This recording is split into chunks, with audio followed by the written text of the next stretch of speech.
Super League on a Friday, and it's the top of the shop tonight. St Helens, last year's league leaders, this year's league leaders with 5 wins from 5 against the reigning champions, the Bradford Bulls. And St Helens, they have the best defence in Super League right now, just 10 tries conceded, but their try return is 22, and that's bettered by Leeds with 30 and this Bradford Bulls team with 25. The Bulls also unbeaten, but it's 4 wins and a draw, and they travel defending an 18-match unbeaten run stretching back to last July. Saints will line up with Wellens at fullback, Gardner, Lyon, Tallow and Melly, Price facing his former club for the first time, and Sean Long.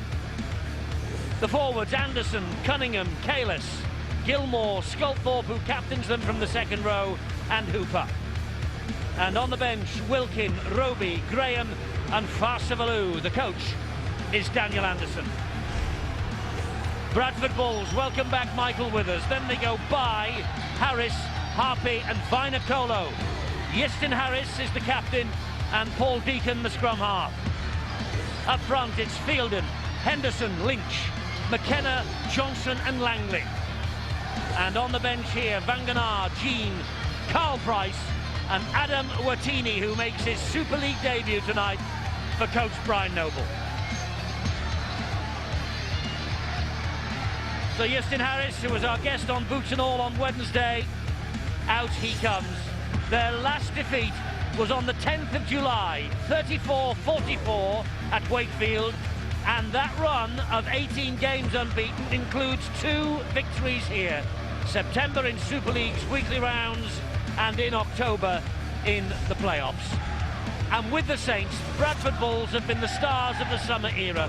Wigan winning the first grand final in 1998, but since then, and Leeds in 2004, it's been the Saints and Bradford duopoly at Old Trafford. Well, St Helens were denied a place at Old Trafford last October by the Bulls.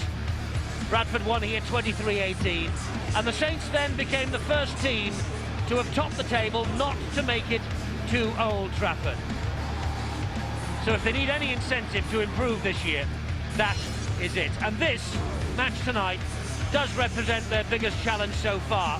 After blowing away Harlequins and Castleford, they beat Leeds, Warrington and Huddersfield last week, but all by diminishing margins. So this tonight is a very, very big test indeed. They avoided defeat here for 12 months in 2005, but then they lost their last 3 home games of the season to miss out on the title at Old Trafford.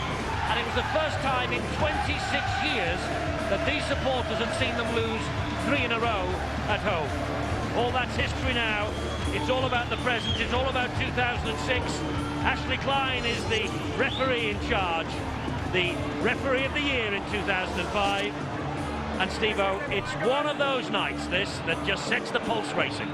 Certainly does, Eddie. I am looking forward to it. I'm sure you people at home, you will witness a great game, that is for sure. It'll be rough in the forwards, as it always is when you've got the likes of Stuart Field and, of course, playing against the former Bradford prop forward, Paul Anderson. All across the park, there's some great battles. Hang on to your seats tonight.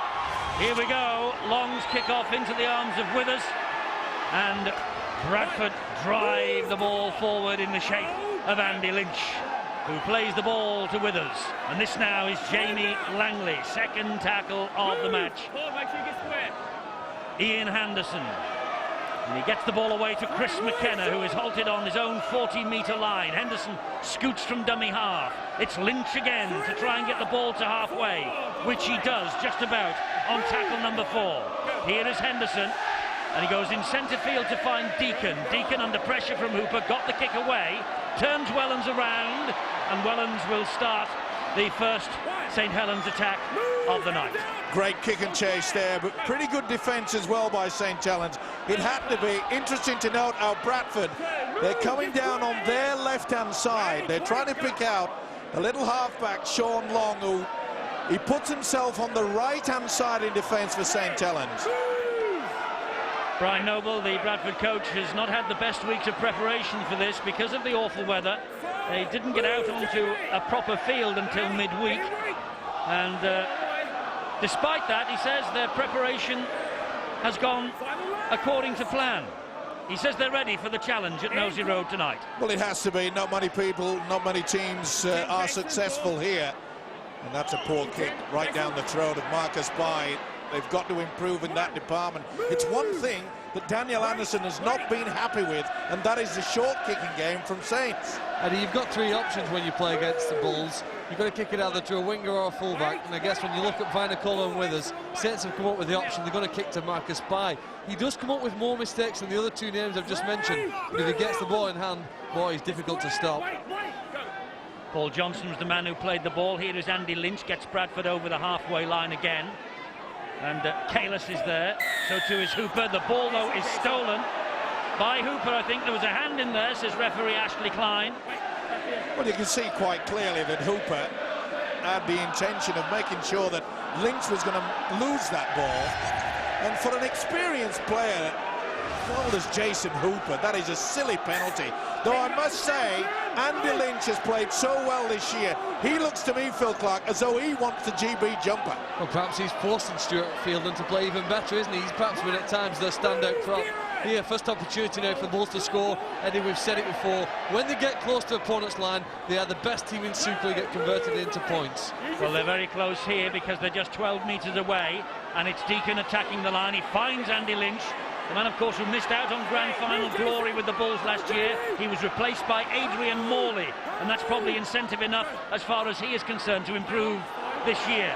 A short ball found Fielden, but the four St Helens defenders in turn found the prop forward, and they are 3 metres away, and Fielden a little groggy actually, but this now is Deacon, and Deacon gets it to Harris, who flicks the ball wide to Shontaine Harpy, and Harpy tries to go inside a couple. He's cut down on the last. They're 10 metres away. It's big Leslie Vinacolo who shuttles the ball in field to Justin Harris. Deacon skips away. That's a great kick. And oh, it was wonderful fullback play from Wellens that came to the rescue for the Saints. Beautiful play by both sides. Wellens as normal. Deacon just did the dink. Good weight as well, but you could see there that Withers was just sniffing away. It all came about by the silly penalty given away. This is where Fielden gets a bit of a knock. But to the rescue yet again for the red and white. Paul Wellens, absolutely super. Oh, that's a poor kick. Well, the wind is in the St Helens faces in this first half, there's no doubt about that. And it's a stiff breeze as well. Henderson, 20 metres away, feeds the ball wide and finds Paul Johnson. Johnson will get to his feet and he'll play it to Henderson. Henderson to Stuart Fielden again, fully recovered. He's certainly got a bang in one of the tackles leading up to that near miss by Withers. Here now is Justin Harris. Oh, and it's off the chest of Chris McKenna and gobbled up again by the St Helens fullback. Well, that's the risk you take when you use that very flat pass. You can see there that the St Helens defence was virtually into the face of McKenna, and they're all offside. They don't need any help here, do they, Ashley Klein? But the crowd here is certainly going to look at that pass there. They were virtually in his face. It was good work by Sean Long, and look at the offside there. Well, in about 6 to pick from. All offside, and also a bit of a high shot on Eddie Gardner as well. Paul Cullen. Great to see Bradford shifting and working that ball to the right-hand side. Their favourite play is off Justin Harris. He's the main go-to man. They'll set up play and come back, trying to make Jamie Lyon do a little bit of work in defence, but chances are going to come few and far between in this game. That was a glorious chance for Bradford to open up the scoring, and it just bounced off a chest, and the opportunity went missing. Jason Kalis lost possession, and that's why Bradford are back in control of the football midway inside the St Helens half of the field. And this is Johnson now. He tries to go around Cunningham and also Willie Talau, but that's a near impossible job. Plays the ball to Ben Harris. It was an awful mistake by Jason Kalis right on the very first tackle. Can't afford to give Bradford so much position. Here is Deacon, who finds Justin Harris. Harris, the ball comes back. Good movement. Vinacolo, Shontaine Harpy, great defence. Wonderful defence there. And it's Wellens again. Harris, Deacon, kick out wide. It's high, it hangs. Oh, it's dropped. It's a try! It's a try, I think. And is it? I'm just trying to work out. It's Ben Harris, I think, and the referee has given it, and Ben Harris has given Bradford the lead. Shocking attempt by Francis Melly out there on the left wing. I cannot believe he had all the time in the world, put himself in a good position. He was in the in-goal area, and Ben Harris has taken full advantage of this. Beautiful high kick. Take nothing away from the kicker here. Harris was under pressure. Deacon was also, but got the height. No one within queuing. He was not under pressure there. Marcus Bai actually held off. This is careless losing the possession. And I mentioned earlier, you can't afford to give Bradford a chance like this. It's a shocker. There was no one near to him, and Harris takes the gift of the TRY. He's furious. He's every right to be. Well, they were denied by a fantastic tackle by Paul Wellens over in this near corner, just short of the line. Kick on the last tackle. Well, what more can you say? At this level, Melly's got to catch it. Yes, a big blunder in defence, and seized upon by Ben Harris, facing Willie Tallow tonight, the man he displaced at Canterbury in the NRL. And he has given the Bradford Bulls the perfect start. And can Paul Deacon add the extras? 4-0 Bradford, this kick to come. Wind at the back of Paul Deacon. And he has found the mark. So it's St Helens 0, Bradford Bulls 6. And the try scorer, Ben Harris, a try in a 32-18 win here last September. But you can see there's no one within cue. He had all the opportunity, eyes on the football, and then it just went straight through his arms. He brought his hands down. You've got to reach up, make sure that the elbows go underneath so that it cannot go through. Basic principles of rugby league. He fell down in that area and has paid the price.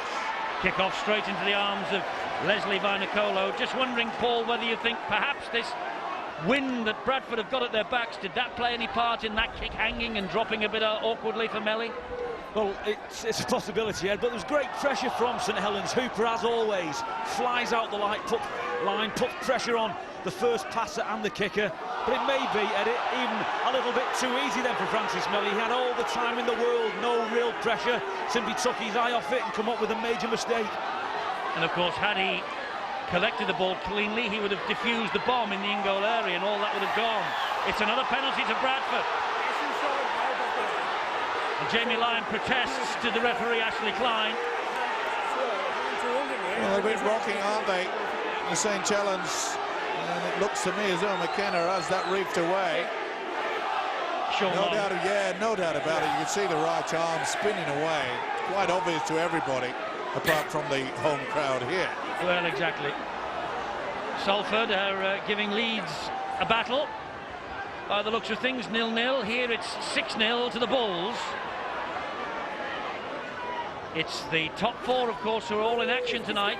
We've got the top two in front of our cameras here, but third playing fourth at Headingley, and they're still waiting for the first points there. We've had the first try and goal from Bradford, and Justin Harris waits at dummy half. And here now is Paul Deacon. It's Andy Lynch. Well, the Bulls will be happy with this. They're just playing basic football, utilising the forwards down the middle, and then just trying to grind away. That's something they've done all season. Lovely run from Henderson. That's tackle number 4. Bradford full of it at the moment. It comes back to Justin Harris, and Harris goes wide and finds Withers. And Withers, he's missed by Kieran Cunningham, and he's still going. That's the last tackle for Bradford, and Ian Henderson scoots in at dummy half. Back it comes again to Deacon, and Deacon this time hoists the kick this way, looking for Leslie Vinacolo. A.D. Gardner got a hand to it. Certainly and it's touched by Gardner. It's a goal line drop out again. Oh, I think he's been badly done to there. I think Leslie Vinacolo gets the major touch. I think he gets there first. Vinacolo is higher. Yeah, I think Vinacolo's touched that. Eddie, whatever the decision, I think that's the best 10 minutes that Bradford have played since the World Club Challenge 6 weeks ago. Maybe they need to be challenged by a team who they think could embarrass them to get them at the best. But I tell you what, impressive start. Very much so, Phil. The Bradford shape is excellent. may seem very obvious, but all 13 are making themselves available top end of the field. That's an awful lot of threats for the St Helens defence to think about and try and counter. Everyone from Bradford's been accountable. I don't know whether you caught a close-up there of Paul Wellens, but he's got a right shiner. His left eye is almost closed. Well, it was during the tackle way out on the right-hand side. Remember, it was a try-saver on Shontaine Harpy. And he went in very low. Well, he's picked up a nasty bang. And here comes Chris McKenna. And now it's Leslie Vinacolo. Good tackle by Sculthorpe. It's not tiddlywinks, this, Eddie. Oh, definitely not. Deacon attacking the line, finds Harris. They're flooding forward at Bradford. And Harris! Oh! So close. Paul Johnson, dummy half. He'll go on his own, Johnson. And sheer weight of numbers forces the second row back. That's the last tackle. Henderson waits. It'll be another kick to the corner, surely. Deacon standing. Oh, he's made a right meal of it. He said he's gone backwards. They stood around. Oh, he took the gamble, did Long. He did. Well, Brian Noble looking quite pleased and Daniel Anderson looking a little concerned. I wonder what the atmosphere's like in the press box. Dave Hadfield. Well, we're looking intently at some individual matchups tonight. Leo Price moved here to play standoff. He's up against Yestin Harris. Been all Yestin so far, I've got to say. There's also a head-to-head meeting in two cleverest centres of the ball in the Super League, Jamie Lyon and Shontaine Happy. And a lot of interest here in how Adam Watini is going to shape up in his first game for Bradford. Thanks, Dave. He will be giving us the decision about the man of the match later on. It's Paul Sculthorpe for St Helens. They're over halfway for one of the few times in the opening 12 minutes of this match. It's on the last tackle, though, and it's Jamie Lyon. Here now is Sean Long, and a high-hanging kick, and it's a strong breeze up there. Withers claims it brilliantly. Good refereeing there by Ashley Klein. There was about 5 or 6 St Helens players in front of Sean Long when he kicked that. He was screaming at the players to stay back, but a good take in the end. Look how much possession Bradford have had in St Helens' half of the field in the opening 12.5 minutes of this match. It's such a basic ingredient that you know you can turn into a positive, you know you can come up with a win. Paul Cullen, if you're in their position, your confidence builds and the other opposition, it erodes. Absolutely, you also got to attack the energy levels. This is a very, very good St Helens side who can counter from anywhere. But somewhere down the line, you run out of juice, and that's what Bradford attack at the moment, those energy levels. That's a great kick from Paul Deacon under pressure from Hooper. He just found the right side of the corner flag from a Bradford Bulls point of view. You're right, Eddie, there is a very strong wind. It didn't appear that when we arrived in the ground, but it seems to have just got up. That really was shifting that ball. And it's a bitterly cold northeasterly as well. It is very chilly. Here is the man of steel, Jamie Lyon. A penalty to St Helens. They wouldn't let him get up and play the ball. And Jamie Langley is penalised. And Yestin Harris. Well, he just had a little bit of a second go at him, but it's amazing. The fans underneath us are here. And this is Hooper. He wasn't tackled, says the referee, and he makes great progress for St Helens. And a quick play of the ball. Talau to James Graham, back in the side after that 2-match suspension. Kieran Cunningham is plotting a dummy half. Got to get the link going. That's where Long's coming through. Sean Long finds Wellens. Wellens finds Sculthorpe. Big hit by Shontaine Harpy. Now then, it's Wellens again, taking them on. Spinning though into the tackle from Langley. And it's Cunningham who finds Long. Long attacking the line. James Graham again. Gets the ball away. It bounces. And Bradford have the ball back. Well, he tried to offload then in an almost impossible situation, the youngster. Now Marcus Bye for Bradford. Two tries from Bye in his debut in the World Club Challenge against West Tigers, start of the year. Not the best option there by James Graham, but to be fair, if there had been someone coming on that second phase, perhaps they may have been able to pick up that ball. They look a little bit lethargic, Saints. This is Chris McKenna. They've been hit, Eddie, with a beautiful passage of play by Bradford. Safety first. They haven't come up with many errors. And Deacon gets the kick away, and A.D. Gardner is there to cut out the danger. There was a possibility of a 40-20, but it actually was sailing out around about 25-30 metres away from the Saints line. This is Sculthorpe. Now it's Wellens, and he finds Jamie Lyon. Vinacolo went for the big heavy shoulder and missed him. Good job, Harpy was there. Wellens to Jason Kalis. I think the message is being sent out by Daniel Anderson, the Saints coach. So listen, we don't want to take them up down the middle in the forwards. We know that the Bradford pack is very strong indeed. You can see there that Harris certainly didn't go by the 10, but it looked to me as though he was, Deacon, it looked to me as though he was a long second marker. There was only one man in front. This is Sean Long, and it's a great opportunity this for St Helens. He finds Sculthorpe, who finds Lyon. Waiting for the pass out the back door then to Gardner, didn't come. Sculthorpe from dummy half. Graham, James Graham for St Helens. And Bradford managed to keep him out, but there are 3 tackles remaining, and that's how close the Saints are. It's with Sean Long, and a great ball to Kalis. Oh, wonderful tackle by Henderson. Was it ever? Fielden got on the top of him, so did Withers. It had to be. Cunningham, back to Long again. Gives it wide to Leon Price. And that's a great ball, good hands. Oh, wonderful try. And Francis Melly has made up for the error at the other end, and Bradford are going potty with the touch judge over there, I think. They believe there's a forward pass here.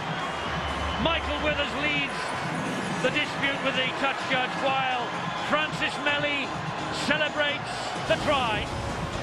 Well, we said that Anderson to get the message out, to swing it out wide, and watch the hands here. 3, 4, 5. That looked forward, didn't it? That last pass, very dubious indeed. Take nothing away with quick hands, but this one. Now then, momentum rule is coming to play. That's the reason why the touch judge and the official with the whistle has given this as a TRY. If it had been stopped straight away, it wouldn't have been given. Well, the penalty it was that took them downfield, wasn't it? Wonderful skill at the end. 5 quick passes, as Steve-O points out. We'd have a doubt of the last one, but good teams score tries on the wing, and St Helens have just done that. They have, courtesy of Francis Melly, the man who played under Daniel Anderson at the New Zealand Warriors in 2002 when they topped the NRL table. And here now is Jamie Lyon with his first conversion attempt of the night. And it's way out on the far touchline as Steve McNamara talks to the Bradford players behind the posts. Jamie Lyon with the kick. Just went the wrong side of the posts. Couldn't believe it, Jamie Lyon, could he? He looked at the touch judges. You're kidding. Well, there you can see it. Now that's elbow to elbow. But watch how he moves across Willie Tallow. And I think that's the reason why the touch judges said he's got that momentum rule. Sometimes you love it, other times you hate it. Depends who you support. Well, I don't know whether it's the momentum rule, Mike, or just a misjudge from the touch judge. You know, that looked clearly forward, and I didn't think he had his eye on it. Wellens has to be brave, and it bounced off his shins, and all the Bradford players were hurtling towards it. Wellens managed to retain possession for Saints from the kickoff, but boy, at some price, he's still not properly back in the line. Tremendous. This is Graham. That was tremendous work by Wellens there. Talking about putting your body on the line. Sculthorpe on the charge for Saints. Withers and Harpy hauling down. Here is Kieran Cunningham.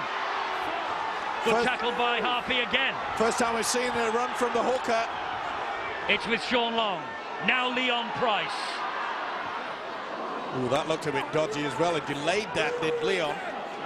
Jason Hooper held on to the pass. Lee Gilmore back to Long, who juggles away with it and stabs the ball into space. Withers this time is brave. Leon Price, he has yet to get off the mark. Try scoring wise in 2006. What would he give to score a try tonight? And what a tackle there from Cunningham. He's warming up. He was a bit slow to get into this game. The first 10 minutes you hardly saw anything of him. Mainly I suppose due to the fact that Bradford had most of the field position. But you can never keep the St Helens side down. They've reduced some wonderful rugby league football in the last 5 or so minutes. Eddie, for a few years people have been talking about Jamie Langley, saying what a good player he's going to be, go on and play for Great Britain. I think this season he's starting to prove those comments correct, really. Started this year very strong, dominant, and respect of a lot of his opponents. Deacon's kick over the top will surely, oh no, I was going to say will surely scoot away. It would have done, but it hit the base of the post. Wellens picks it up then for Saints. The fullback takes it to the 10-metre line. Well, Phil Clark made the comment in regards to Michael Withers. Paul Wellens not the fastest. Oh, and it's a good job that Good Easton offload. Harris got the tackle in there. A.D. Gardner was away. Just making that point again, and it's just the fact that, you know, the two fullbacks, as you say, they're not the quickest in the game, but they are the strongest, and their positional play is superb. Cunningham's away. Looking for support, takes the tackle. Trouble is, it was a referee that was supporting. This is Long, back on the inside to James Graham. James Graham gets the ball away to Leon Price. And Bradford cut him down about 13, 14 metres away from their own line. Here is Cunningham again, and he finds Sean Long. And Long, oh, it bounces off the feet of Chris McKenna, and McKenna has it for Bradford, says the referee. Not the best little kick through, but good work from McKenna. And now it's going to be an elusive St. Helens defence. Can they get back pretty quickly? Big Leslie. Both sides, Eddie. The work rate has been absolutely superb from the kicks. Both sides have made wonderful momentum upfield. Mike, how good was that break then from Kieran Cunningham? Just saw half a gap and went, and he looked like a three-quarter breaking through that line. Bradford were greatly relieved. That kick from Sean Long went straight to their hands. This is Langley. He finds Vinacolo standing, and Harpy standing as well, but makes good ground. Thought about the offload to Leslie Vinacolo, thought better of it. Henderson and Deacon will dab the ball over the top. Poor kick, and A.D. Gardner accepts the gift. Gives it then to Wellens. Oh, I'm not so sure he did the right thing there. Wellens didn't expect it, but here he is, Mr. Elusive yet again. Tremendous run. I made the point that both sides are making those yards upfield. That's great stuff. Quick play the ball, that's what they need. Bradford are getting away with it. They're holding the man down. Gilmore and Talau, and the pass wide to Melly. Back in field it comes again. Salford leading at Headingley after 22 minutes of the first half. It's 6-4 here, Bradford. Long has it for St. Helens. Gives it to Sculthorpe, who in turn finds Lyon. Lyon out the side door to Gardner. Well taken by the winger Gardner. Under a lot of pressure from Vinacolo. Oh, And that is a poor pass. Knocks the ball forward. There's been quite a few of those from St. Helens. It's one thing keeping the ball alive, but you've got to respect that position, and look at Wellens' eye. It's nearly closed. And that's why he's sitting on the bench just now. Well, he suffered a similar injury, although perhaps a little worse in the grand final against Bradford a few years back, didn't he? Had to come off early on in that match. Not be able to continue at this stage. The doctor's just giving him some luck, but at the moment, Saints just look a far quicker side than Bradford. And I don't know whether it's missed tackles, Paul, or plays in the wrong place, but Bradford at times have been hanging on for the last few minutes. Maybe it's their quality of the kick, Phil, at the back end of those sets. We saw then Mike mention that Paul Wellens didn't expect that ball on that kick. I'll tell you something, neither did the Bradford three-quarters. It was a poor kick to no one and a complete waste of the set going forward. The Bradford forwards had worked very, very hard to go from one end of the field to the other and gave it away for nothing at the other end. Great tackle by Gardner on Leslie Vinacolo. Here is Shantane Harpy. Now it's with Jamie Langley again, taking on another of the young guns in the British game. That's James Graham. Plays the ball to Ian Henderson. Henderson to Deacon. Angled kick from Deacon. Gobbled up by Jason Kalis. And Kalis gets away, but only as far as Ian Henderson. Well, Daniel Anderson, the Saints coach, will be happy with that. Was Kalis thinking on his feet, or was he just having a rest on the blind side? Neat little kick, though, by Deacon. Both sides are trying everything, trying different angles, they're running the angles, but it's a short pass that's creating problems both sides. Long. Good tackle by Fielden, and Fielden is penalised for lying on, turning the man on the ground, trying to stop the St. Helens momentum. Well, to be fair, Bradford have been doing this quite a lot. It completed the tackle. I'm not so sure that Sean Long did the right thing, pointed to the brain box, whilst he was looking at Ashley Klein. They're taking it short, the Saints. This is Graham again. Couldn't get the hands away. That was Cunningham. Probably take one more drive, then do the link. Here's Cunningham again. Finds Long. Fielden was there, and so too Ben Harris. Sculthorpe, Paul is screaming for it. It's gone to Hooper. Hooper gets the ball back inside to Kalis again. And the big New Zealand prop forward goes for the line. And he's dragged down by Stuart Fielden. Kieran Cunningham. Cunningham will stab the ball into the in-goal area, and it bounces dead. Well, he can't believe it, the hooker Cunningham. He apologises to his teammates. Well, he was trying to get it into all that heavy traffic, when the nearest man to it was yet again Ashley Klein. I think he's following Kieran around today. Marcus Bai for Bradford. 25.5 minutes gone. 6-4 the Bulls lead, and St Helens coming back into the game in terms of territory and on the scoreboard as well. This is going to get a bit spicy, because every time Joe Vangenaar takes the ball up, he's lifting the elbow. They're not happy with it, St Helens. Shantaine Harpy.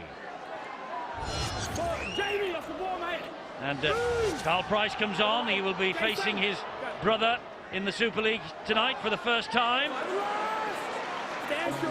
There's Ian Henderson. Henderson finds Justin Harris, and it's off the knee of Harris.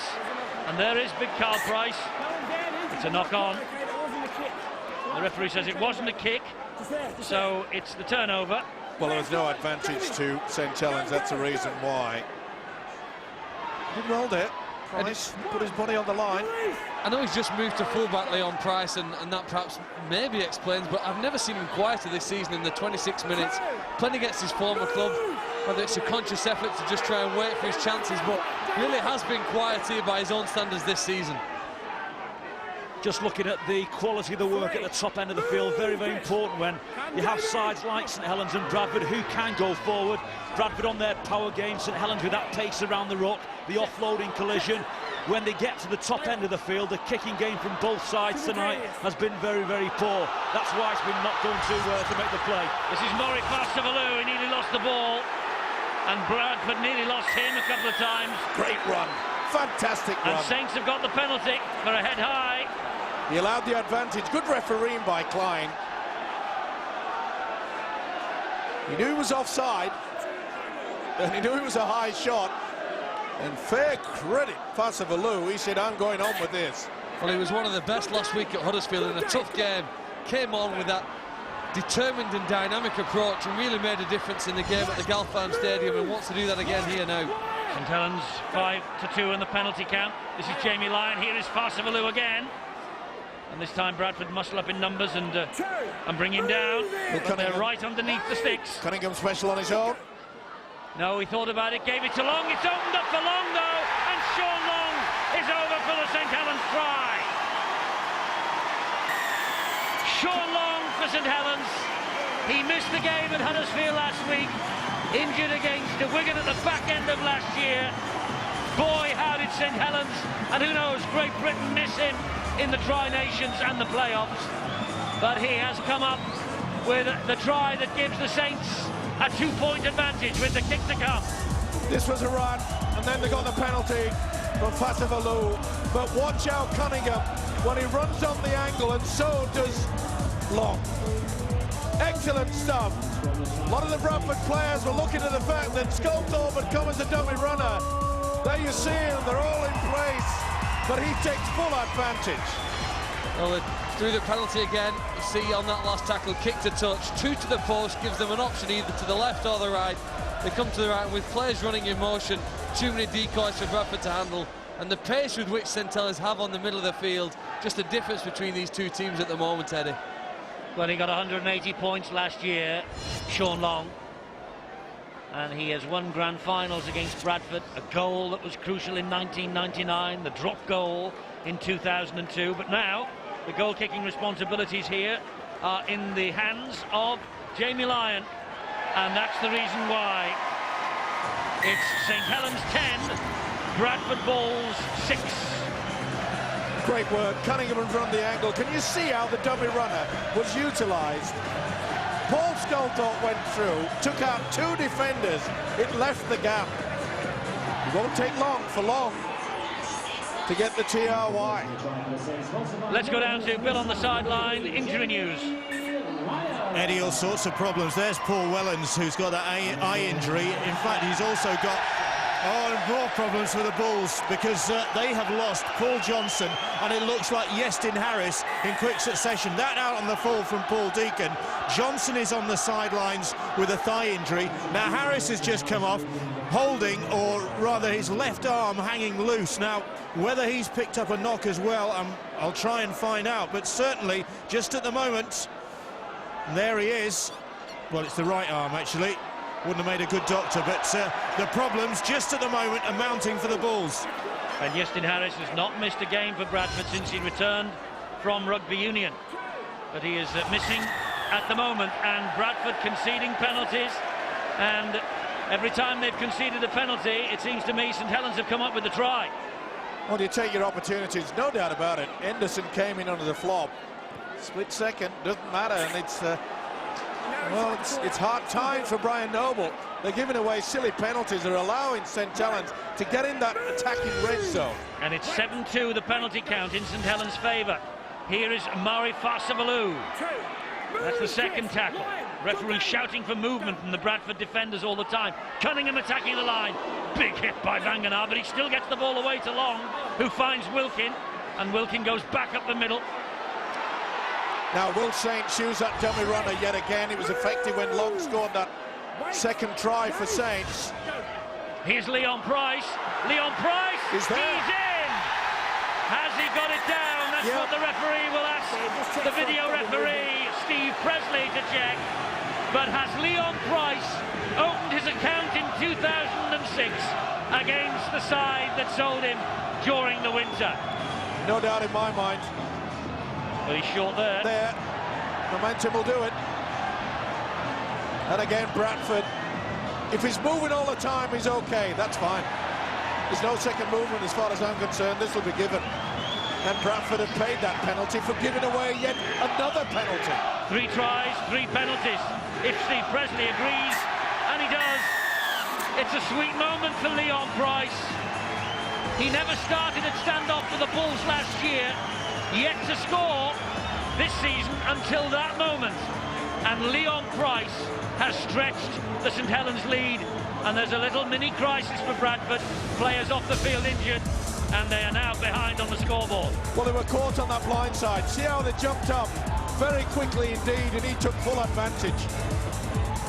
If you're going to move out of the line, you've got to make sure that your sliding defence is good, and it just wasn't. They tried their damnedest. Langley went low. Well, they've shown that they can score the ball by passing it across the wing. They can also score by picking it up and diving over from close range. They're thinking and moving and reacting quicker than Bradford at present, and it's the reason why this game is flowing their way. Leon Price, 10 Great Britain caps, 4 England caps. Sent off against St Helens last June at Odsal, as Saints won by 66 points to 4. Well, Jamie Lyons kicking okay, and they lead here by 16 points to 6. If you move up on the left-hand side, you'll see that. But look at the 2 in the circle. They're not working hard enough. Look, they've gone. It's too late. Well, Bradford supporters are a little unhappy. And there's another kick-off here that sails out on the full. That's the second in succession from Paul Deacon.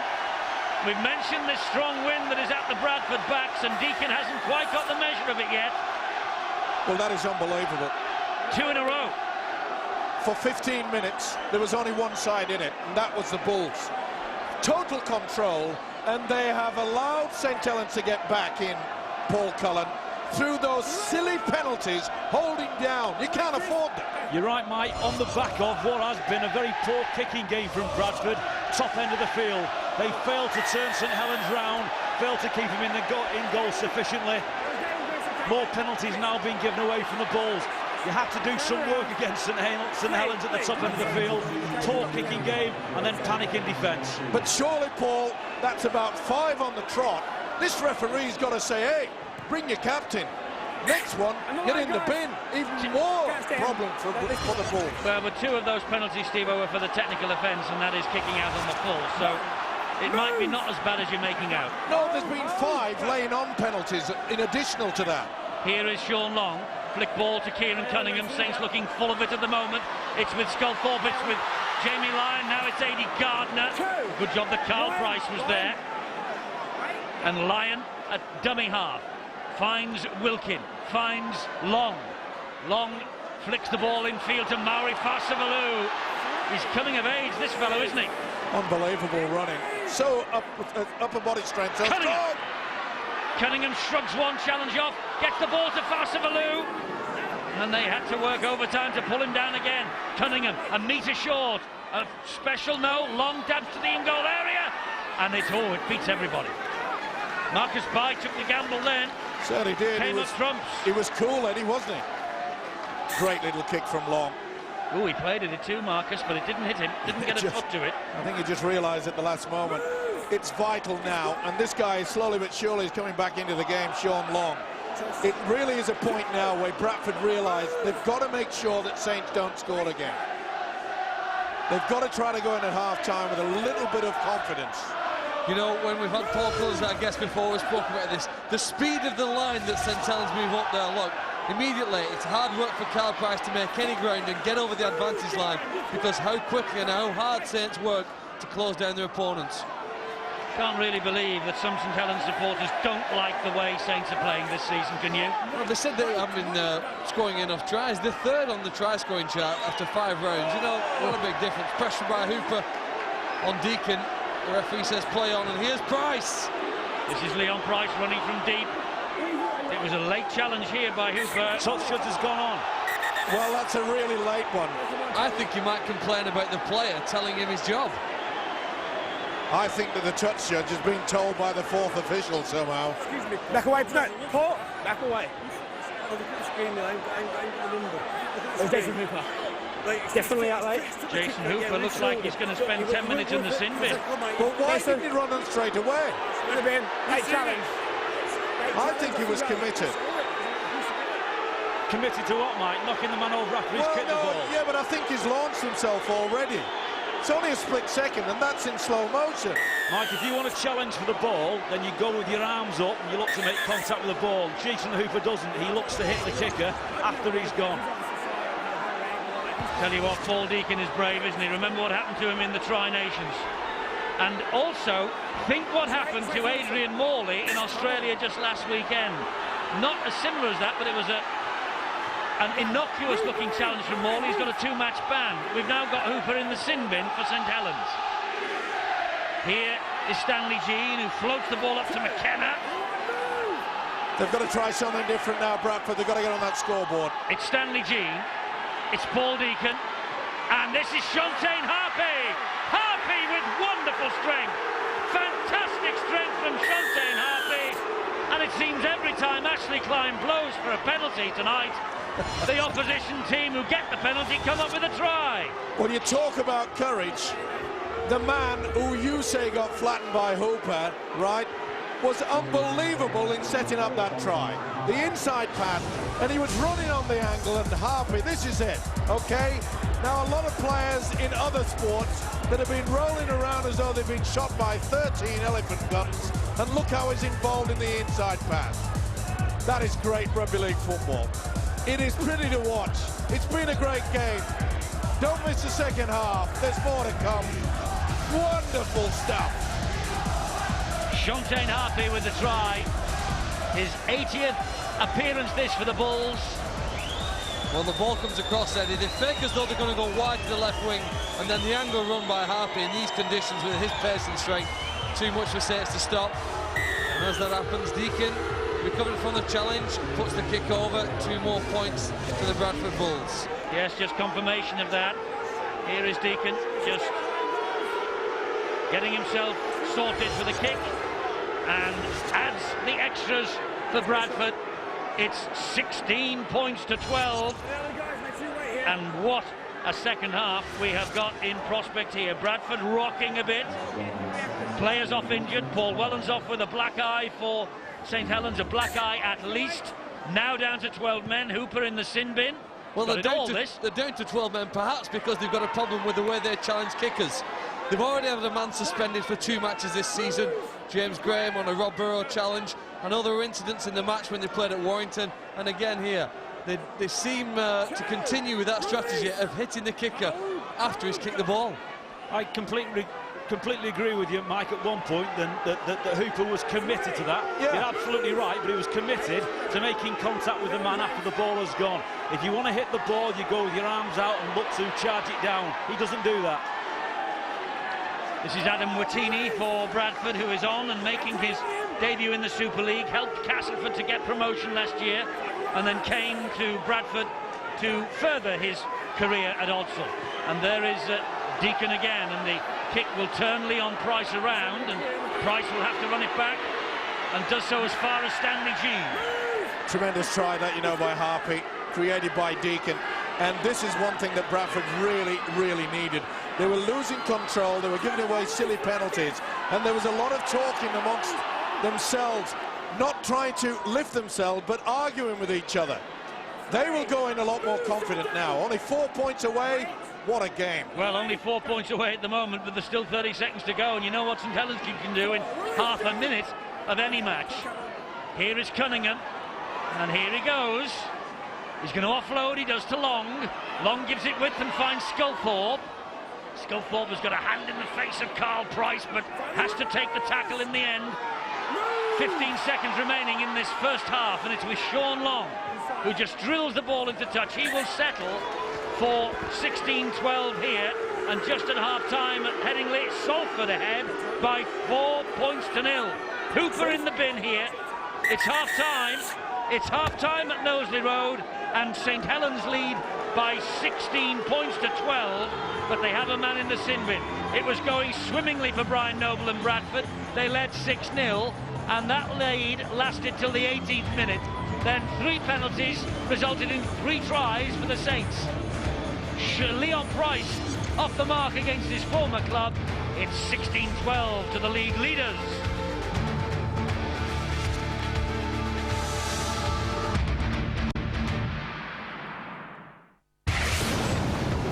League to come over this weekend. The live Super League match for the Saturday night is Warrington Wolves against the Catalan Dragons.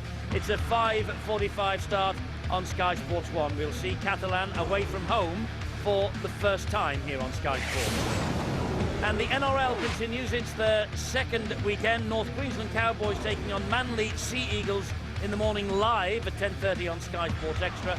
And then on Sunday it's St George Illawarra Dragons against the Penrith Panthers. Same time, 10:30 on the same channel, Sky Sports Extra. We'll also have all the other tries scored over the weekend. Half-time here at Knowsley Road. A battle royal is underway, and St Helens ahead by 16 points to 12. Well, St Helens will start the second half with 12 men on the field. Jason Hooper in the sin bin. Maybe a slightly contentious decision by referee Ashley Klein. Touch judge appeared to be coming on the field very late, but what we're getting told is that Ashley Klein actually said to his touch judge, "I can't hear you on the walkie-talkie, come on the field." And that's why he waited so long. But he got on, he made his report, and Jason Hooper in the sin bin. It started brilliantly for Bradford. They were ahead after 18 minutes, 6-0, but then 3 cheap penalties. Saints piggyback down the field, and they scored 3 quick tries. Let's find out what's happening at Headingley. Half-time there. The Leeds Rhinos against the Salford City Reds, 3rd against 4th in the Super League table. Here's the half-time situation, and Leeds, well, they were 4-0 down after, well, 39 minutes, and they've scored right on the bell. Leeds 6, Salford 4, but the Salford bubble is not bursting. They're in the top 4, and they're there on merit. They battered Wakefield last week on Saturday on Sky Sports, and they're putting a great show up so far against the Leeds Rhinos at Headingley. Talking of great shows, what about this here at Knowsley Road? We're enjoying it, we're loving every minute of it. We're not involved in the thick of the action though, and boy, there's been some action, Paul, plenty to talk about. Very much so, and very committed effort from both sides. Slightly disappointed with the quality of the kick game at the top end of the field. And you know, you've got to be very, very good, because either side can produce a play that goes from one end of the field to the other. Well, that's not to take away from the commitment and the effort. and the impact that both sides are throwing at each other. Bradford have got to be careful with these penalties. They commit a penalty, give Saints the possession, bang, Saints score. Saints' speed at the ruck, when you're on the back foot, is frightening. Cunningham is the best in the world at it, bar none. He simply jumps upstream. Not only does he have pace, he has power and strength as well. And I mean, quite unusually tonight, I saw Kieran Cunningham bounce out of tackle, but it's only because he ran straight into Joe Vagana. But you know, they are very, very good in that position, and you can't afford, like Bradford did early on in that first half, give him a lot of cheap ball because the kick wasn't good enough at the top end of the field. Paul's talking about the kicks. I think we've got to give special mention to Paul Deacon. He was involved in the challenge that has meant that Jason Hooper's in the sin bin, Phil, but then he was at the heart of the second Bradford try. And you know, when you think what happened to him in the Tri-Nations last year, where he had a terrible facial injury, how brave are these players who play in Super League? I think what we're going to realise is that players are on autopilot. They just go out there and they play bravely. Whatever happens, they get up as quickly as they can because they don't want to show their opponents that they're hurt in any way. There's no lying down to feign injury at all in this sport, and he got up quickly and knew he had to get back involved and get his team back on the scoreboard, because I thought that try for Bradford really helped them to get back into it. With the penalty count going against them, it was perhaps understandable why they were so far behind, but as soon as they got back in it, then just getting back on. Wind at the backs of Saints in the second half, and we've seen how advantageous it's been to Bradford at times, but also how troublesome from the kick-off, Steve-O. Yeah, it is a big problem for them. I'm sure that Brian Noble will be very, very happy with the first 20 minutes. They controlled everything, didn't they? And it was St. Helens that was making the mistake. There you see Kalis, he loses the ball, puts them in a very good position. Good pressure, but Deacon gets the ball away here. High kick, and Melly really should have got that. There was no pressure from Bai, and it was a gift for Ben Harris. But they weren't going to be outdone, were they? We said that they'd get the message to keep the ball alive. Bit dubious the last one. They said it was the momentum rule. Melly gets in, and Saints really did take control here. Fasavalu with the break put them in a pretty good position. There was a high shot there, one of the many penalties that Bradford have given away. And from this, look how he runs the angle. Sean Long loved it. It was a quick play the ball by Cunningham, and they were in total control of this. They got the flop. Henderson didn't have to do it. There again, giving St. Helens a good position. Leon Price, poor defence. He took full advantage. He would have enjoyed that. And then the late tackle. He committed himself. Okay, you could see he utilised his shoulder. Did he lift the arm? Maybe that convinced it. He got the 10 minutes in the sin bin. Bradford needed something special, and this was it.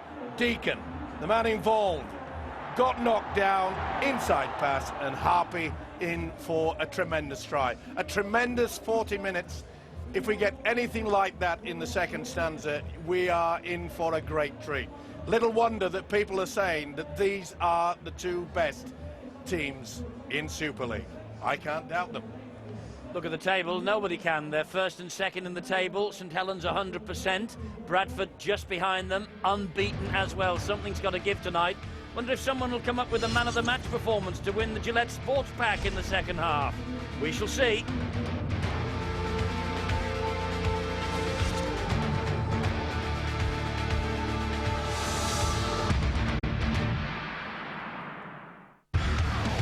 Still to come tonight, boxing. It's Friday fight night as Kevin Anderson takes on Craig Dixon for the Commonwealth welterweight title.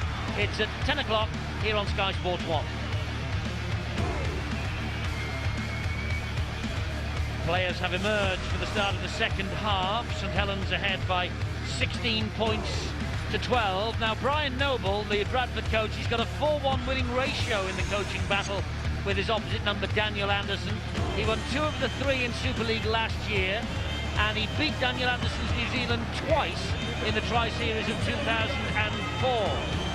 But at the moment, it is Daniel Anderson's St. Helens who lead the Bradford Bulls, and on course to maintain their 100% start to the season.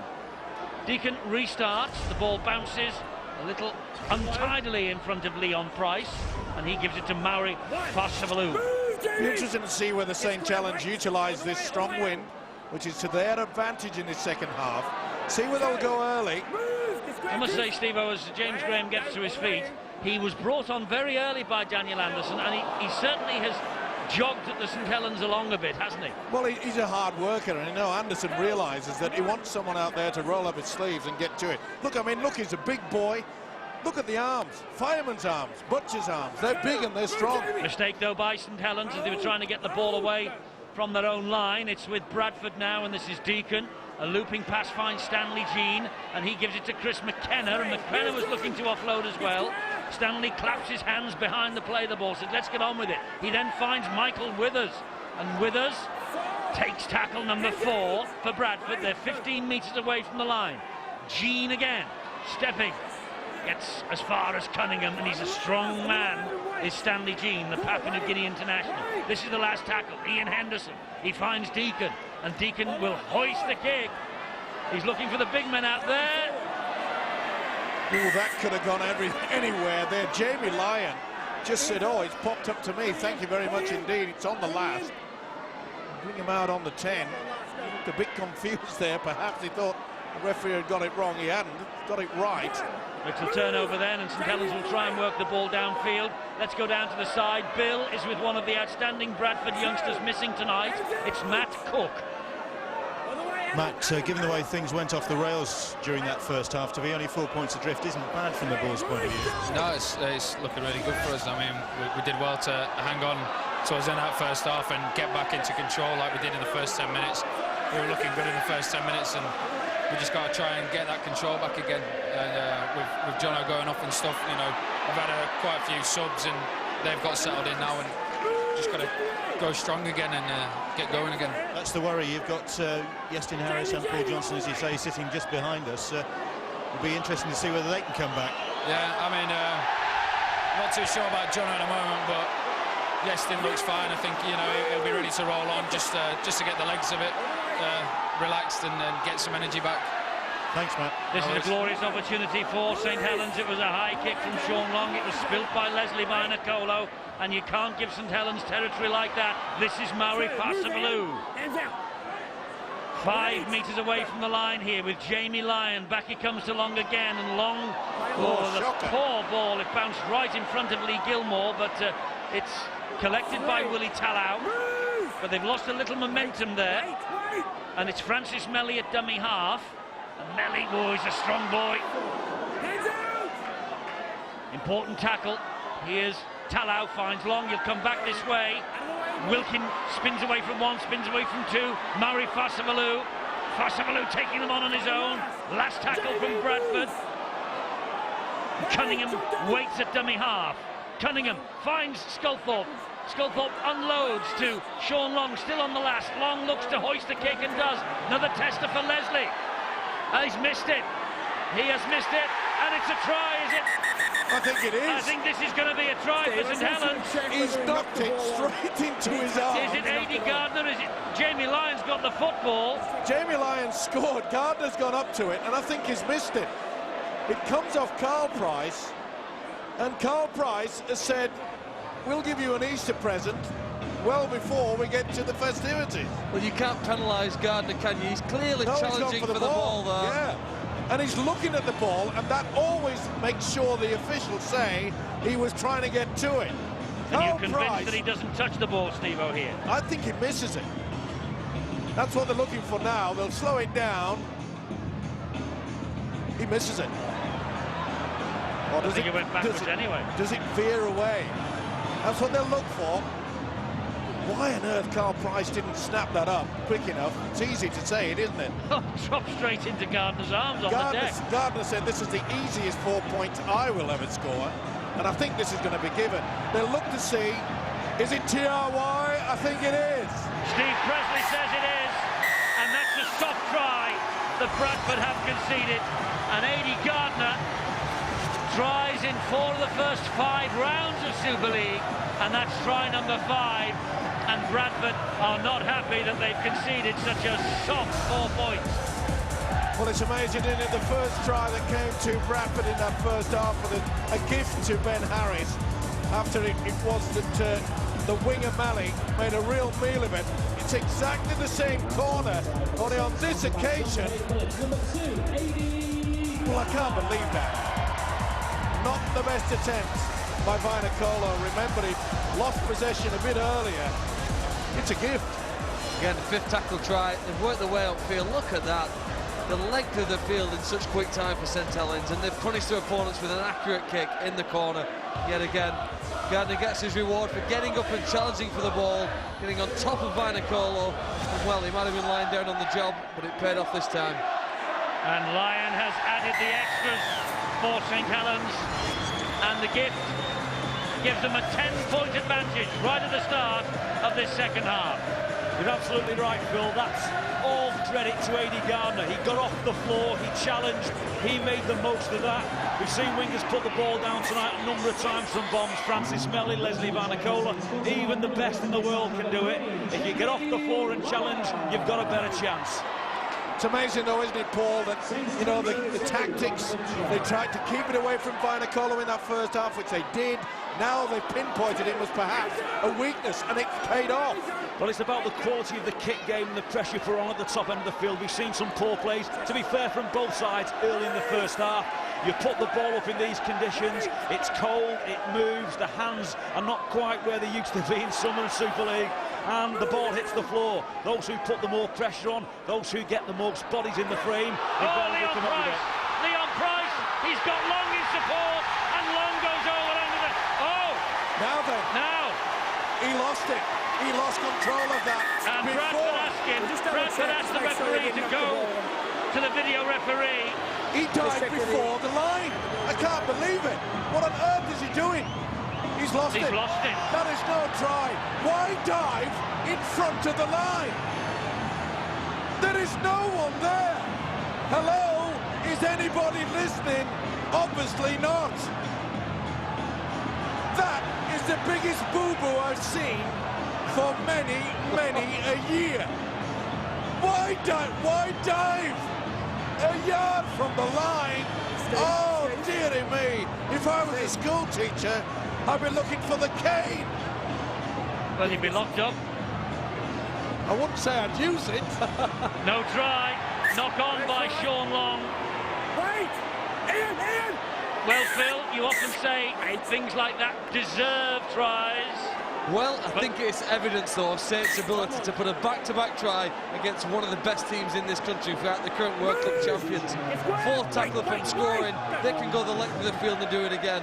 I think there is Sean Long, he'll make up for that before the end of this match. How good was the break, though, before Sean Long's put the dive in that spilt the ball? The bust from St Helens was absolutely sensational. Is that because they're playing the ball quicker now, Paul? That ruck area that coaches talk about? Are St Helens just winning that at the moment? Tactics. Big Joe Vangener's on the field, just about to go off with spell.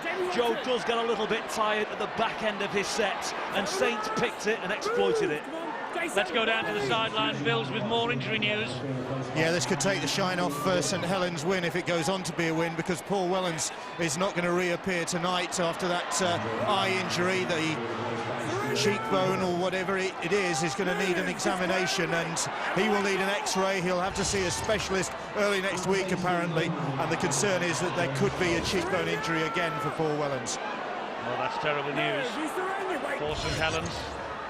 Paul Wellens, a nasty facial injury by the sound of things, and he got one, remember, in the grand final against Bradford a few years ago, as Phil was alluding to in the first half, and let's hope that lightning hasn't struck twice.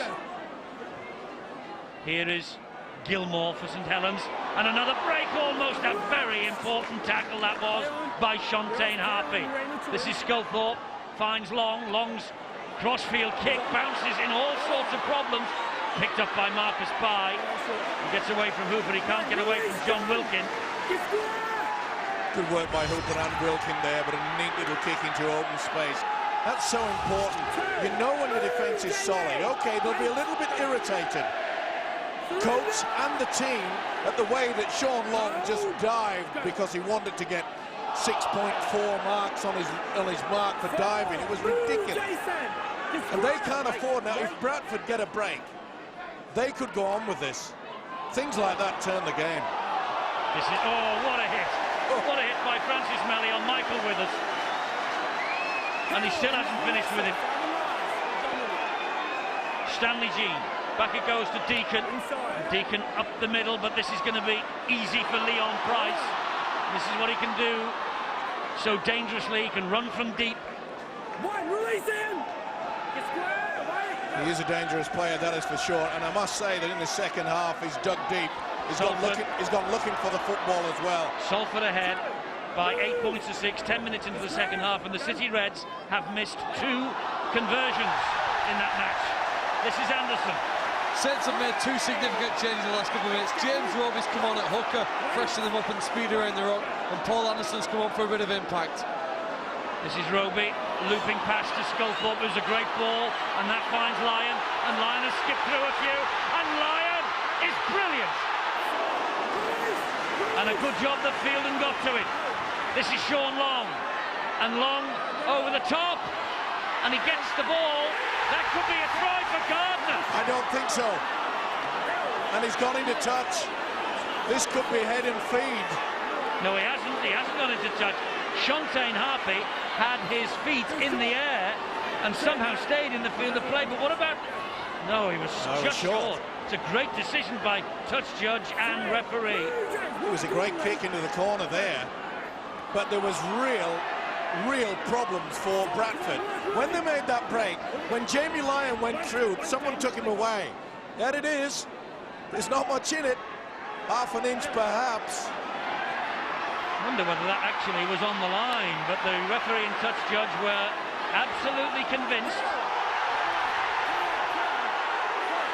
Marcus Bai wasn't happy with Francis Melly there. This is Deacon again. That's a better kick. It will turn Leon Price around. How good, Mike, was that play from Jamie Lyon? That was 3 on 3. He's 3 on 3, and he just stepped inside and opened up, mate. It looked like he was on a Lambretta. He just flew through the gap. Well, I think he was on something a bit faster than that, but I have to agree with you. And this is the incident where he went very close, Gardner. But in the back play, Hooper has been held back, and he was screaming at the official. Strength from Willie Tallow. He got away from Marcus Bai, but he couldn't get away from Stanley Jean. Here is big Paul Anderson, former Bradford Bull, won everything at Odsal in his time there. This is bubbling up. They're getting too excited. The crowd's going absolutely bananas. Long finds Leon Price again. They go wide to Sculthorpe. And a flick over the top from Jamie Lyon. Problems from Michael Withers. Oh, he does really well. Twinkle toes.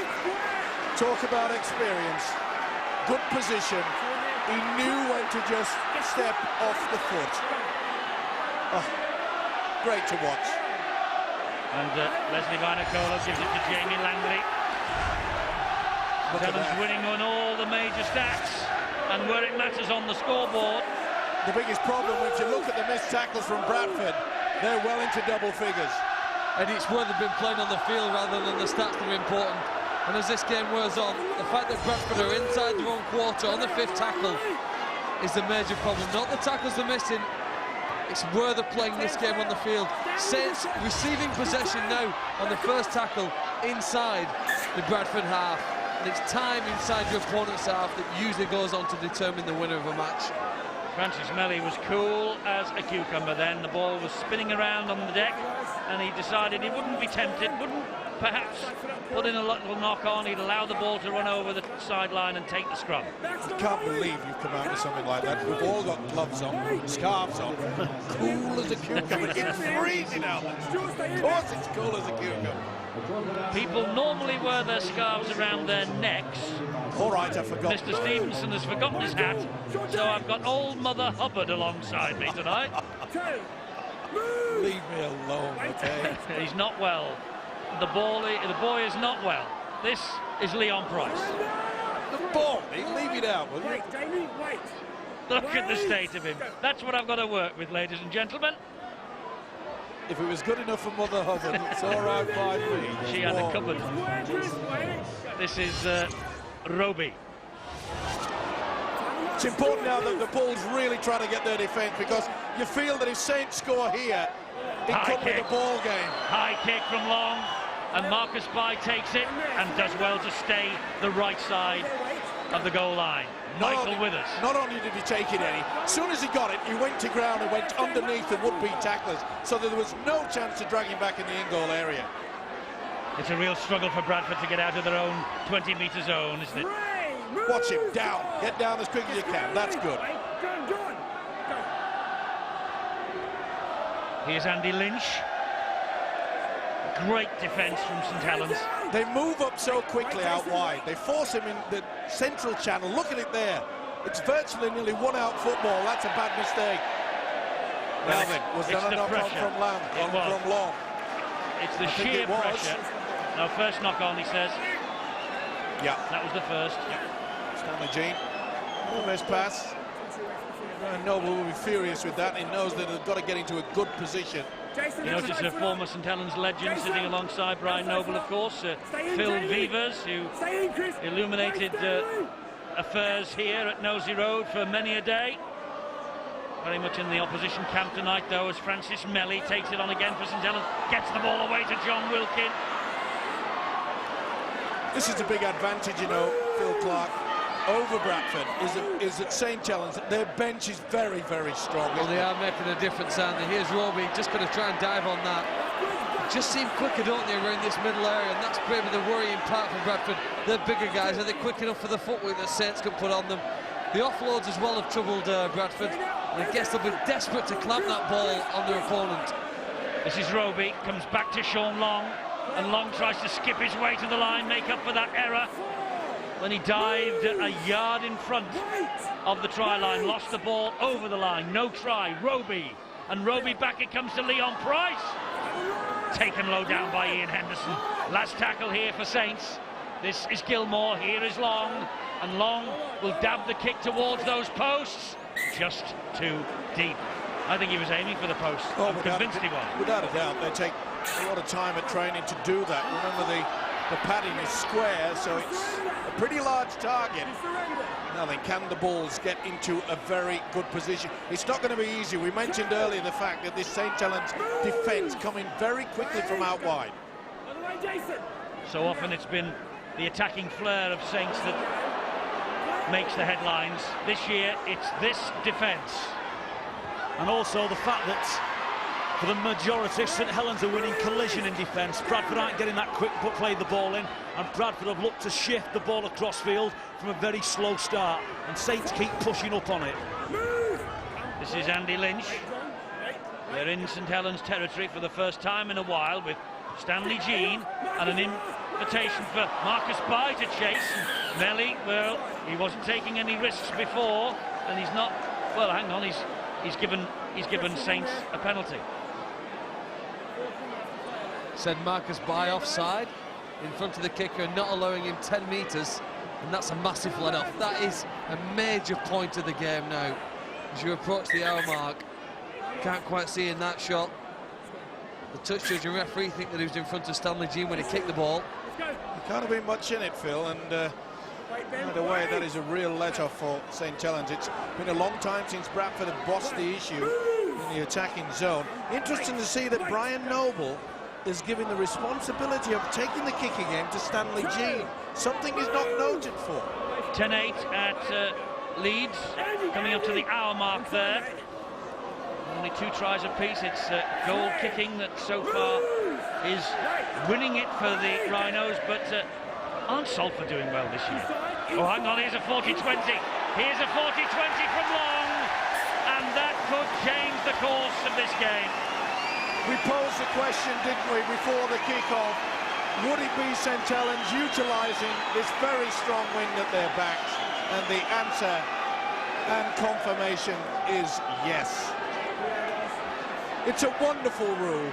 And it's a fantastic kick from Long. Smile. He'd be livid. Daniel Anderson would be livid, but Sean Long will be livid with himself for tossing away that easy try underneath the post. Well, he'll get ribbed forevermore. That will not be forgotten by his teammates. I remember Martin Afire doing that in the Great Britain International many years ago. Let's have a look at this first of all, before we discuss that. This is Melly. Melly flips the ball back to Wilkin. Here is Jason Hooper. Leon Price chiming into the attack at every opportunity. Anderson now. Hey, Stuart!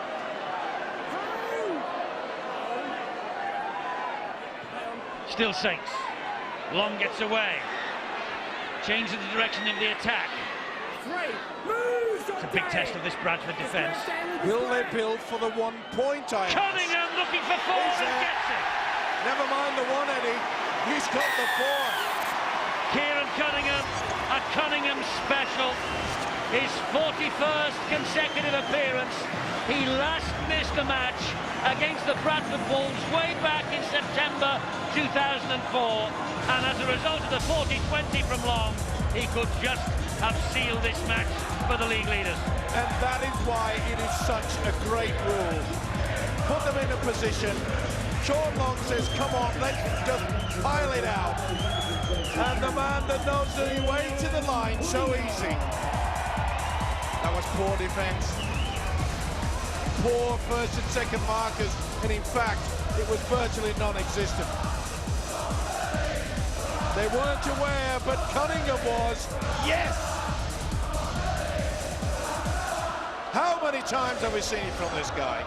Well, after some wonderful skill, in the end it was simple route 1, wasn't it? Cunningham back on the field, rested by his coach, sent back on to make an impact and change the game, and he's certainly done that. I reckon you could trace this try back all the way though to the decision given by the referee to penalise Marcus Bai, perhaps a turning point in this match. Well, he's smiling now, Daniel Anderson, and he'll be smiling even broader if Jamie Lyon pops this ball over the top of the crossbar, because this really will give St Helens some breathing space. No problem. 28 points to 12, Saints. You've got off 2 markers. 1 marker against this guy. You've got to be kidding. Give us a 4. Once again, in absolute great form. And what a 40-20 from this guy. Yes, he made a Horlicks of the try that was not given, and he has come up with a telling kick to produce the 4-pointer from Kieran Cunningham. This is Jason Kalis. Well, the writing is definitely on the wall as regards Bradford are concerned, and Sean Long and their coach Daniel Anderson will be fully aware of the 40-20 that they've done, and they won't want to card it up all night just down the middle. They'll know that this strong wind is going to be a great advantage to them. They just play position now, and it's going to be difficult for Bradford. This is Roby, last tackle just over the halfway line. Cunningham gives it to Long, another high kick which will drift forward on the wing. Marcus Bai, well, he just picked that out of the air. It's amazing, isn't it, when they do it copybook style, they lift their arms and pull it in. And they pull it in, as you say, by the textbook, and yet he takes it on his fingertips as though it's no problem at all. No doubt about it, messing around with the winger. Eddie, that's an indication of the conditions out there on the pitch. Saints did it in the first half, Bradford have just done it now. Usually when a team gets a penalty, they'll kick it to touch to try and gain some ground. But the conditions must mean that neither side want to kick it. That swirling in your face breeze, really, which you just don't know whether the ball's going to find touch or not. Saints have done a fairly good job so far on big Leslie Vinacolo. Well done from Jean. He finds Henderson, who finds Lynch, and Lynch dumps the ball back to Deacon. They'll go down that left channel again with Langley. He finds Shontaine Harpy. Bradford aren't rolling over and dying, are they? Oh, there's too much quality out there for them to do that. Big Joe. But they need a little bit of leadership out there. Was it the end of last season when they scored 5 tries in the last 15 or 20 minutes here at Knowsley Road? Yes, it was. Ooh, that bounces. And is flicked back. And Willie Tallau clears up the danger for St Helens. You can see Bradford a little bit slow there, but that's good defence. It's all right chasing the ball. Just ricocheted away. The second rower, Gilmore. But they were a little bit slow on that left-hand side, maybe. And it's not surprising that Bradford are finding it a bit heavy going out there. Here's Paul Anderson. Once upon a time, one of the awesome foursome at Odsal. Cunningham. And they were waiting for him, and Melly had nowhere to go. Tackle number 4, just over halfway line now with Cunningham. Good ball to Wilkin. Important tackle by Fielding again. Here's Cunningham. Gives it to Long. Up it goes again. Difficult. Withers and by, and Withers takes control. Michael Withers launches the Bradford response. Good run. That's the type of thing that they need just to lift their spirits. Quick play the ball. That's what's needed. In just one play the ball and nearly at the halfway line. That's what you want. That means that when you get to the last, you can apply the pressure. Maybe get another set of 6. Got to be into the in-goal area with a kick. Stanley Jean finds Deacon, and he goes wide and misses 2 and gives it to big Carl Price. Hasn't been a price on price yet, has there? In situations like this, last year Bradford was sometimes saved by James Peacock's presence really out there. This year's captain, Yestin Harris, isn't on the field at the moment, Eddie, so the question from a Bradford fan is, who out there is now going to wrestle my team back into this match? Henderson with the kick, but not the best. And I think it was Long who got rid of the ball and was clattered afterwards. That was a really good go forward from Bradford. They won virtually every collision to get from their own 20 all the way to the St Helens 20, and it was a shocking kick. You've got to reward your team at the top end of the field and give them a little bit more hope than simply kicking the ball straight to Sean Long. This is Kalis. Doesn't he give them great authority, this New Zealand international up front? McKenna comes on. Is he the man to change the course of this game? There is Anderson. I just have the impression, Eddie, that maybe Paul Deacon, there's something wrong with him, because the responsibility of kicking is once yet again to Stanley Jean. Well, Stanley does that a lot, though, doesn't he? Takes it on himself. Yeah, but it hasn't been good. We know the quality of Paul Deacon. Is there something wrong with his leg? Well, here he is, Deacon. Big Leslie Vinacolo at dummy half. And now it's Langley, and the stats, Steve-O, tell us that Deacon has made 10 kicks tonight. Not in the second half, he hasn't. Fielden.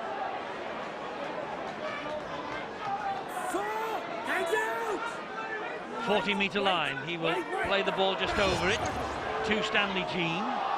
Lynch. Andy Lynch. That's the last tackle. Now, they need a good kick here. And it's Stanley Jean again. And it's a poor kick again to Leon Price. And the point's well made in the second half. Well, surely Brian Norwood's, as I say, unless there is a real big problem with Deacon that he can't get his kicking boot working. Or are they trying to protect him, Phil? No, I think that Stanley Jean at times does make some of the kicks for the Bulls. The thing that Bradford are desperate now is to try and force a mistake here from St Helens, but St Helens have been so good in this match at denying the Bulls an opportunity to attack the line. Oh, what a lovely run from Wilkin, and he's got Francis Melly with him, and Melly has got the pace to beat Marcus Bai. Wilkin created it, and Melly was the man in support, and Melly makes no mistake and touches down behind the post, and that's his second try of the match. He doubles his tally for the season. His try sealed the win against Leeds here last month, and that could just have sealed the win against Leeds' close rivals. Super little dummy there from Wilkin, but soon as Melly gets his ball, he knows the Bai's there. Watch him go the other way. That is just outstanding rugby league football by this fella. This is the break from Wilkin, but watch. He knows the cover's coming and he offloads at the right moment. As soon as he sees him, boom, back on the inside. Marcus Bai was going towards the sticks. He was, but he was going on a longer route. He was going around Barnsley, and it was a beautiful break. Knows he's there, and then swerves away. And then he goes round under the sticks. Makes it easy for the conversion. That is St Helens at their best. The fans, before this kickoff, they were complaining they were not getting the skill factor that they've been used to. I am bending over now, putting my tongue out to you guys. This has been superb from the Saints. Give them a roar. They will when he adds the 2. Lyon adds the extras, and Francis Melly, all 4 tries have come on this ground. And if he keeps that going, he will be a great favourite at Knowsley Road in 2006. Francis Melly, and he's just about clinched it, I think, for Saints now. Well, you know, they kill the hopes and aspirations of their opponents by their ability to score long-range tries. They've got a fantastic blend in this squad of size and speed, and John Wilkin provides the speed for them at times. Wonderful, skillful player, and the way he delayed his run just to wait for the support alongside him shows you that they have got a complete side at the moment. There's no doubt about the penalty. Second attempt, sheer frustration coming to it. Now, normally, Paul Cullen, 34-12. As a coach, would you say, right, we'll just play it out, fellas? But this is St. Helens we're talking about, isn't it?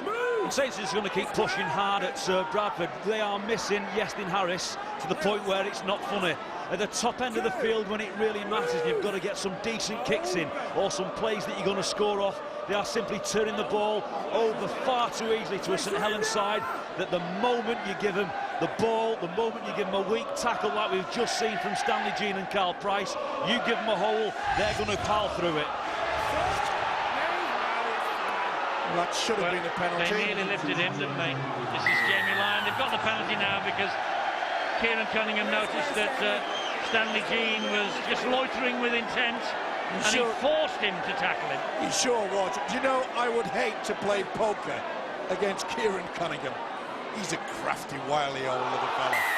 There's another lift of the legs. Chris McKenna disputes the decision. Doesn't matter now. It's a penalty.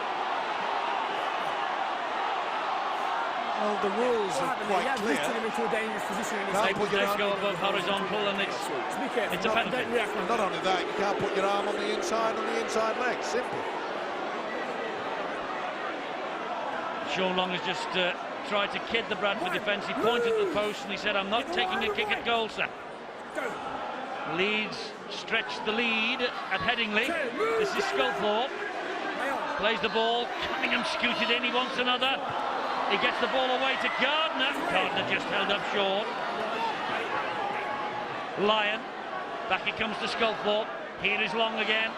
Now it's with Leon Price. And it's with Lee Gilmore and Willie Talau. Come on, Sean, give me the one. Price again. Wilkin. Good ball, Sculthorpe. And now then, last tackle. And this is Long. And Lyon, quick hands. They're in again. They're in again with Eddie Gardner. Wonderful St. Helens. Second try for Gardner. Such quick hands. And Lyon at the heart of it again. And Gardner with the try. Nothing short of superb. The quick hands from Jamie Lyon, an outstanding player last year, and he is carrying on in exactly the same vein. They weren't playing fancy enough football, so they said. They'll be watching the video of this. You know, I think Eddie Gardner is probably the most intelligent winger in Super League. Here we see their ability again to go the length of the field, and that wonderful passing out in the corner. He's so intelligent that he recognised when Darren Albert left this club, he would swap wings at the end of last season, play outside Jamie Lyon. He thought that might be a better side of the field to play on. Not a bad judge. Eddie Gardner, 28th consecutive appearance since last April. He got a couple of tries in that 66-4 win at Odsal last June as well. The Lyon 5 from 6 tonight. Here's a difficult conversion attempt. Is he up to it? Nearly. 38-12, and now it's comprehensive enough, I think. Certainly is a man with tremendous balance, but look where his eyes are not looking at his own player, he's looking at the defender. Come and get me. And whilst he's doing that, he's offloading. Superb. I love it, Eddie. Held his width very, very well, didn't they? Wingers have got to stay on the touchline. When the Bradford defence was sucked in, he didn't wander in field. He stayed where he should be. And if you're going to play as a winger, you want to play outside someone like Jamie Lyon because his hands and his vision are fantastic. The Bradford defence was flying up all over the place. The line would completely gone. One flew up, one hung back, and one went nowhere. And Gardner, as always, in the right position, doing the right thing there. Well, my colleague is quite often singing the praises of people to be selected for Great Britain, Paul Cullen. What about this man Gardner? Wouldn't it be great if Mr. Lyon was English? Well, it would be, but he's not. So we've got to go what we've got. Martin Gleeson's not a bad right centre himself, Sivo. No, that's right. And Wilkin to Long to Talau. I don't think they're finished yet, St Helens. The way they're moving this ball about. Last tackle, though, on halfway. Gilmore and Wilkin. Oh, and it's inch perfect. He never lets them down, John Wilkin, does he? Never. I keep getting back to that point, as I mentioned to Phil Clark earlier, is that this game is no longer 13 aside. It is 17, and you look at the impressive bench that Saints have. I'm not saying that Bradford haven't got the same, but the skill factor with weight and power. They've taken over from, remember, when Bradford, they were the big side. In the three quarters, just as big as the forwards. Look at St Helens, they can match anybody now. Well, Billy Anderson was the 18th man. He was left out tonight. They do have great talent on the sidelines here. And David Hodgson apparently has missed 3 goals tonight for Salford, and it could be the difference between winning and losing at Headingley for the first time since 1977. Leeds are ahead, 14-12. They've got 5 minutes to go. We've got 5 to go here, and I think we can safely now find out who's won the Man of the Match award. Dave Hadfield will tell us who's won the Gillette Sports Pack. Dave? We just think that Saints have adapted infinitely better than Bradford to playing without key players. They've had great value from the bench. Wilkin, Roby, Graham, Far-Savalu. No coincidence perhaps that they've all got honourable mentions up here. But the man we think has been really instrumental in it all.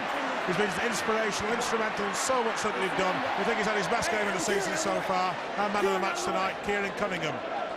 Well, the gentleman of the press will get no complaints from the chairman of the Hookers Union here. No, he's a fine player, and he's a man that comes to the fore when you really need it. He knows when to run at the line, and he's not a greedy player. He knows how to share the work, and I think that has been a great advantage, Paul Cullen, about how Saints have shared the work tonight. They have, and I think one of the major assets for St Helens is how good and quick they are on the first, second and third plays. Bradford just tend to warm themselves up. You know, the big men take a little bit of time to get back. By the third play, Saints are usually flying at you and getting you on the back foot, and that's been a major difference tonight. How inventive was that little move down the right-hand side then? 3.5 minutes to go, match 1, confidence high obviously, but it's great to watch. There's Langley. He gets it away to Harpy. Must say the Harpy-Vinacolo combination down the left tonight. It has been snuffed out a bit by this magnificent St Helens defence. Here's Andy Lynch.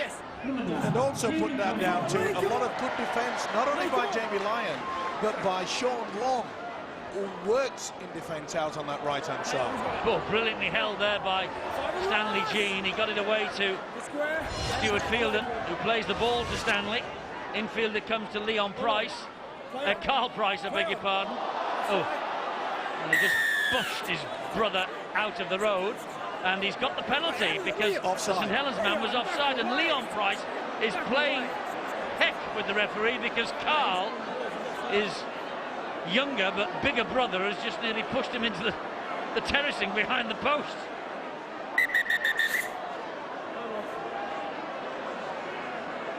We need the ball to restart, gentlemen, and Ian Henderson will do that now. Here's Carl Price.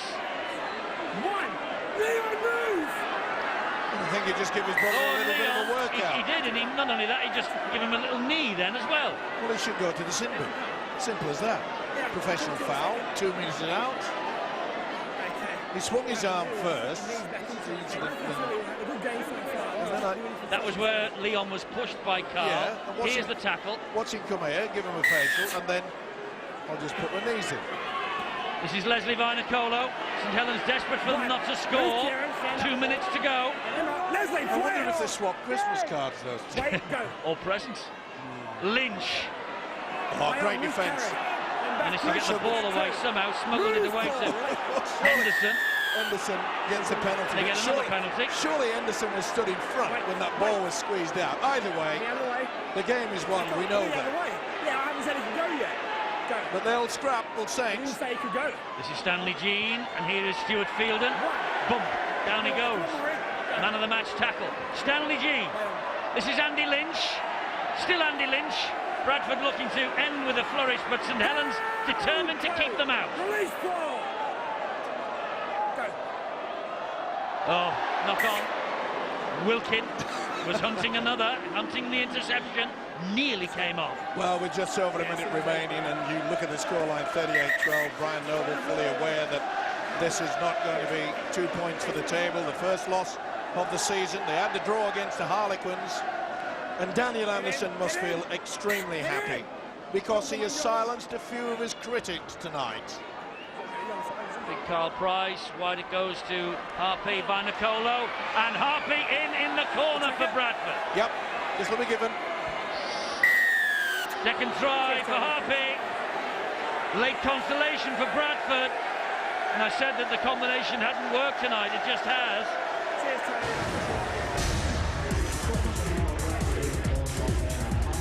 Neat work between those two, it always is. They combined well, as you say, Andy, one of the very few occasions that they've had the opportunity, but isn't it great to see winger and centre do the run around like that? That really was efficiency. Beautiful stuff. Just squeezes in, no doubt about it. Touchdown was very confident, so was Ashley Klein, but they know it is not going to be a winning bonus tonight. Can he add the two? Carl Price booms the ball towards the posts, and it just goes in front of them. That will be the last action of this match at Knowsley Road. And St Helens have won by 38 points to 16. A wonderful team performance from the Saints. One of the best games we've seen this season, really, so far. Round 6 of the Super League, and Saints post their intentions. 100% record intact, and Leeds have won at Salford.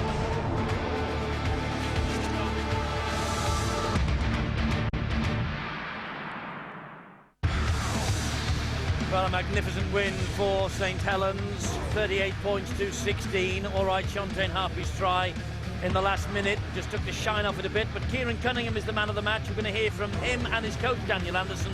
But first, Kieran with Bill. Kieran, after a bit of a shaky start out there, it just got better, didn't it? I'm not sure it was a shaky start. You know, it's top of the table clash. It was a big arm wrestle, you know, and I lost Jason Hooper at the back end, and I think we finished strong with the first half, and we come out flying with 12 men in the second half, and you know, we're really proud of that. We're really proud of the character we've got in our camp at the minute. You've been doing the arm wrestle really well this season, haven't you? Well, we've got a great coach, and he teaches as well, and you know, our defence is awesome this year, our attack's awesome, so you know, I'm pretty happy to be in a Saints shirt. Well done on a man of the match performance tonight anyway, Kieran. Big thanks to Gillette. I could have done with it a few weeks ago. So the coach is Daniel Anderson, and big raps there. Are you proud of their arm wrestling ability tonight? Yeah, I was very proud. It was you know, very, very committed performance. Albeit we had to fight with 12 men for a period there. And to come through like that, to finish so emphatically, must be the pleasing thing. Well, I guess we've been, sometimes you feel there's a bust-out game possible coming because you are playing well, it's just things aren't working for you. Just tonight was a bit of a bust-out game for us, and we've still got to play against a pretty tough team next week, so we'll take the accolades now and get ready for next week. Thanks, Daniel. Cheers, Bill. Wearing his colours on his head, Daniel Anderson. Good win for them, and a good win also for the Leeds Rhinos. 20 points to 12. They have beaten Salford, but a creditable performance from Salford nonetheless. David Hodgson missed 3 conversions, 4 tries to 3 there, and it means that the Leeds Rhinos have now moved into second place, 2 points behind the Saints. Of course, Leeds lost here last month. Bradford down to third. And, well, I wonder what Brian Noble has made of it all. He's the Bradford coach. There he is. He's talking to Bill. Brian, you can point to the fact that you lost Paul Johnson and Iestyn Harris within the space of a few minutes. Did that really do you a lot of damage? Well, it doesn't help. It wasn't the reason we lost. You know, I thought we still had enough out there. Obviously, to mix and match, but you know, some of the little things burnt us tonight. You know, and giving away free field position against this team is just suicide, really. But you know, we worked quite good enough, and full credit to Saints. They were better than us in the second half. You know, we talked about that second half and didn't quite come up with what we wanted to. So it's good for us. You know, we've got some things to work on. Out enthused? I mean, that's the word. Did they do that to you? I don't know that. Once you're on the back foot against Saints, they can look very, very good, can't they? You know, and a couple of bounce of the balls and drop balls didn't go our way, you know, in relation to who picked them up. But no, you know, I don't think it was enthusiasm. I just think it was, you know, we just dug ourselves a hole and the hole got bigger. Thanks, Brian. Pleasure. Brian Noble, who tomorrow night will be occupying this seat while this fellow is coaching his team, Warrington, against the Catalan Dragons. Impressive Saints tonight. Very much so. You've got to be at your very, very best to compete with St Helens, let alone beat them, and Bradford weren't tonight. You know, Brian mentioned the loss there of Iestyn Harris and Paul Johnson. I think it hit him a little bit more than Brian alluded to there, because at the top end of the field they ran out of ideas, and the kicking game just wasn't quite good enough. And if you give St Helens free ball, free field position, they're going to sting you at any point in the game from anywhere on the field, and that was very evident tonight. You know, the other thing, though, about St Helens, really, we've been here before. It's a case of deja vu. This time in the year, they can kill anybody. It's whether they can do that consistently over the course of the season. And although he's excited about Daniel Anderson, I bet he just wants to hold back the horses a little bit, knowing that they've got to do it for the entire year. I think you've got to also say that, you know, the loss of Iestyn Harris certainly was a blow to the Bradford side, but I must say they are very, very strong, St Helens. The crowd, you know, before this game kicked off said they weren't playing attractive football. Well, they've certainly done that tonight. And Sean Long back to his best. OK, he'll get some ribbing about diving about a metre short of the line where they did knock on, but they were so impressive in the second half, and the bookies yet again making them favourites, and they should be too. Impressive St Helens. Next, boxing with Friday night fight night, as Kevin Anderson takes on Craig Dixon for the Commonwealth welterweight title. Right now there's golf, the Bay Hill Invitational on Sky Sports 3, and the ATP Masters Tennis from Indian Wells is on Sky Sports Extra. Coming up tomorrow, a double bill of live cricket. India-England, the third test from 4 AM on Sky Sports 2. South Africa-Australia, the first test, day 3, is available via Active from 8:30 AM by pressing the red button on your remote. The Rugby League continues here on Sky Sports. We're in Australia Saturday morning, live. North Queensland against Manly, 10:30 Sky Sports Extra. We'll see Warrington Catalan, 5:45 on Sky Sports 1.